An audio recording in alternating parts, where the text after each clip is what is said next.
नमस्कार, मैं मोहम्मद आसिफ और आप देख रहे हैं एसपीएन 9 न्यूज़।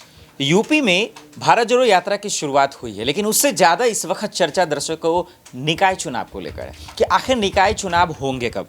एक तरफ कहा जा रहा है बीजेपी की तरफ से, जानकारों की तरफ से कि निकाय चुनाव में देरी हो सकती है, लेकिन वहीं अखिलेश, डिंपल और समाजवादी पार्टी के तमाम टीमों की तरफ से कहा जा रहा है कि दरअसल बीजेपी डर गई है, योगी जी डर गए हैं, जिसके वजह से निकाय चुनाव नहीं कराया जा रहा है। वहीं अपर्णा को लेकर एक अलग ही जो है चर्चा का विषय बना हुआ है कि जब से चचा शिवपाल आए उनकी वापसी को लेकर बातचीत कर रहा है। वहीं एक और भी चर्चा है कि अखिलेश यादव से इस वक्त आगे निकल रही हैं डिंपल यादव। वो वजह यह है क्योंकि मैनपुरी से उन्होंने जीत दर्ज कर ली। हम समझने की यही कोशिश करेंगे कि जो इन दिनों चर्चा का विषय बना हुआ है कि निकाय चुनाव में की वजह बीजेपी डर गई है, योगी जी डर गए हैं, आखिर क्यों, और निकाय चुनाव अगर होते हैं जल्द से जल्द तो इसमें फतेह कौन पाएगा, ये जानने की कोशिश करेंगे। दीपक मेरे साथ मौजूद है। दीपक, आपका बहुत बहुत स्वागत है।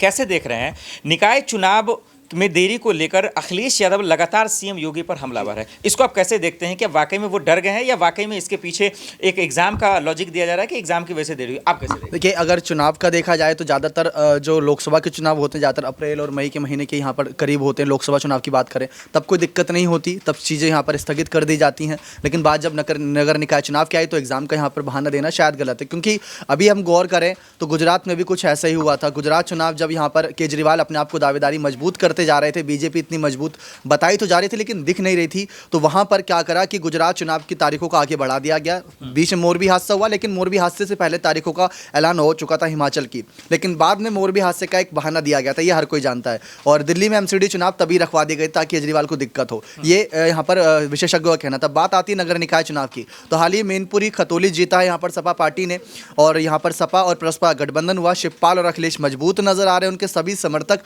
बिल्कुल जोशो खरोश से नजर आ रहे हैं, लगातार रैलियां जनसभाएं कर रहे हैं। तो लगे हाथ उसकी भी जनसभाएं उन्होंने करी थी, एक तरीके से मौके पे चौके की बात हो जाती। लेकिन अब जब देखा कि एकदम सपा मजबूत आ रही है और यहाँ पर मायावती ने भी ऐलान कर दिया कि वो खुद ही मोर्चा संभालेंगे, कांग्रेस की यात्रा, राहुल गांधी की यात्रा अभी एंटर कर रही है और इसी समय चुनाव होना था जनवरी के शुरुआत में या दिसंबर के अंत में, तो चुनावों की तारीखों को टालते नजर आए। अब बात आ रही है ओबीसी आरक्षण के मुद्दे की, तो ये 2014 के पहले के ही यहाँ पर मुद्दा था, लेकिन इसको अब लागू करना और नगर निकाय चुनाव पर बीजेपी अपने आप को आगे रखे, ये सारी बातें करना तो कहीं ना कहीं दिखाता है कि कैसे प्रशासन को नचाया जा रहा है। जैसा अखिलेश बयान देते हैं कि प्रशासन उनके हाथ में है, प्रशासन को जो वो कहते हैं वही होता है, और चुनाव कब होंगे ये हमें भी नहीं पता, क्योंकि जून की बात कही जा रही है कि जून में होते नजर आएंगे या कभी भी होंगे चुनाव। लेकिन बीजेपी ने यह कह दिया कि अगर चुनाव आज होते हैं तो हम तैयार हैं, कल होते हैं तब भी हम तैयार हैं। लेकिन सपा तैयार थी मैदान पर, और अखिलेश जैसे ही मैनपुरी के चुनाव के नतीजे सामने आए अगले दिन नगर निकाय की बैठक कर रहे थे, तो शायद बीजेपी उन सबसे डर चुकी थी एक तरीके से। बहुत बहुत शुक्रिया। यानी कि कहीं ना कहीं जो शक है वो वाकई में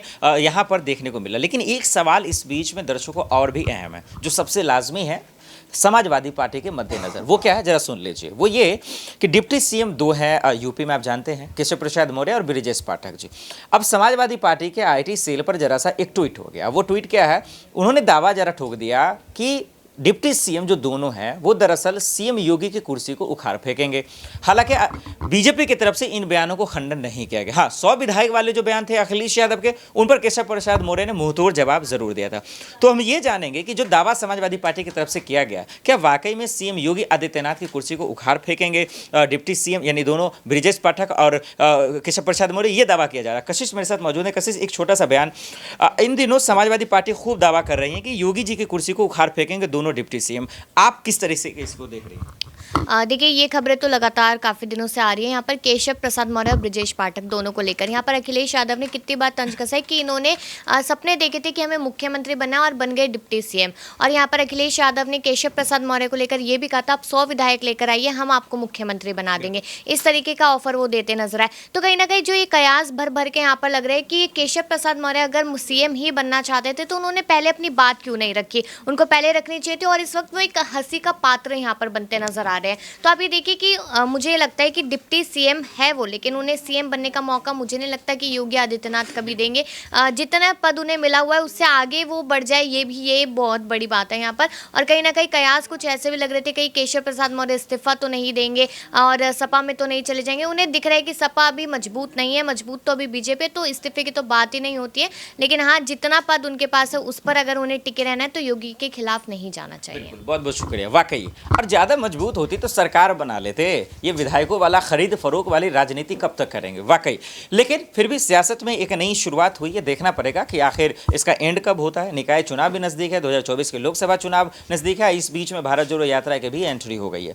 लेकिन निकाय जिस तरीके से डिम्पल की जीत हुई है मैनपुरी से, उसके बाद एक अलग ही कॉन्फिडेंस लेवल दिख रहा है। लेकिन अब सिर्फ सोशल मीडिया पे बयानबाजी कर आप यूपी नहीं जीत सकते, इस बात को उन्हें ध्यान रखना होगा। कपिल, मेरे छोटे छोटे दो सवाल हैं आपसे। कपिल मेरे साथ जुड़े हुए हैं, आपका बहुत बहुत स्वागत है। कौन जीत रहा है निकाय चुनाव इस बार? देखिए, निकाय चुनाव कौन जीत रहा है इसको अभी से कहना बड़ा मुश्किल होगा, लेकिन क्लोज फाइट होने वाली है समाजवादी पार्टी और भाजपा के बीच। मतलब अभी ये कह पाना बड़ा मुश्किल लेकिन होगा। ये समाजवादी पार्टी जो कह रहा है बार बार कि दरअसल मैंने मैनपुरी जीत लिया, खतौली जीत लिया, तो निकाय चुनाव में जीत हमारी पक्की है, क्या इस बेस से मान लिया जाए कि वाकई में समाजवादी पार्टी की जीत होगी? और बीजेपी इतनी कमजोर है? बिल्कुल, ये कहीं ना कहीं समाजवादी पार्टी का कॉन्फिडेंस ज़रूर दिखाता है, पर ये कहना कि हमने खतौली जीता और हमने मैनपुरी जीता, इस बेस पे हम लोग निकाय चुनाव जीत जाएंगे, ये कहना गलत होगा। क्योंकि रामपुर में जो है वो समाजवादी पार्टी की हार हुई, और उसके साथ साथ जो है पिछला अगर विधानसभा चुनाव देखें 2022 में जो हुआ था, वहाँ पर जब चुनाव हो रहा था तब क्लोज फाइट ज़रूर थी। तब देखने में आ रहा था कि समाजवादी पार्टी की सरकार भी बन सकती है, अखिलेश यादव दूसरी बार मुख्यमंत्री बनते हुए नजर आ सकते हैं। लेकिन जब नतीजे आए तब जो है उसमें बड़ा फासला हो गया था। तो एक बार फिर हमें यही देखने को मिल सकता है। हाँ, समाजवादी पार्टी की ज़मीनी पकड़ बहुत मजबूत है, कार्यकर्ता बहुत उत्साहित हैं, और कहीं ना कहीं ये अंदर एक तरह से लहर है शिवपाल यादव के वापस पार्टी में आने के बाद कि जीत सकती है, ये दम ज़रूर भर सकती है, पर जीतेगी और कितना मुकाबला रहेगा वो देखने वाली बात है। एक और सवाल लेते चलता हूं। जब आपने चाचा शिवपाल का जिक्र कर ही दिया है कि उनकी वापसी हुई, देखिए मैनपुरी जीता, उसके बाद उनकी वापसी हुई, लेकिन फिर अब समाजवादी पार्टी को ऐसा क्यों लग रहा है कि चचा ने वापसी कर ली तो भाई अपर्णा भी वापसी कर लेंगे? ये क्या एक वहम है या मुंगेरी लाल के सपने? ये समाजवादी पार्टी की तरफ से मुझे लगता है अभी फिलहाल तो सपना ही है, क्योंकि अपर्णा यादव की जहाँ तक बात है तो भाजपा अगर किसी भी पार्टी से तोड़कर किसी नेता को लाती है या फिर आता भी कोई नेता है, तो मुझे नहीं लगता फिर वो वापस जाने के बारे में सोचेंगी, क्योंकि अब आने वाले टाइम में निकाय चुनाव तो आ ही रहे हैं बिल्कुल, और उसके बाद लोकसभा चुनाव होंगे, तो बड़ी जिम्मेदारी उन्हें मिल सकती है और बड़ा पद भी उन्हें दिया जा सकता है। तो मुझे नहीं लगता कि उनकी वापसी सपा में होने वाली है। चलिए, बहुत बहुत शुक्रिया। वाकई यानी कि अगर निकाय चुनाव के मद्देनज़र इन तमाम दावों को अगर हम और आप समझने की कोशिश करें, परखने की कोशिश करें, तो दो बातें समझ में आती है। एक ये कि मैनपुरी और खतौली जीतने के बाद आप निकाय चुनाव या फिर यूपी का लोकसभा चुनाव आप जीत लेंगे, ये कहना एक खुद में अपने आप में मूर्खता ही है, क्योंकि चुनाव के जो तौर तरीके हैं और उनका जो तैयारियां हैं सब अलग अलग होती हैं, उनका लेवल अलग होता है, टीम उसमें अलग उतरते हैं। विधानसभा चुनाव की अलग टीम है बीजेपी की, लोकसभा चुनाव की अलग टीम है, और जो क्षेत्रीय चुनाव है, चाहे जिसमें निकाय चुनाव आप जोड़ते हैं या फिर उपचुनाव, उसकी भी टीम लेवल अलग अलग होती है, उनके प्रचार भी अलग होते हैं, और इसीलिए उसमें हम सबको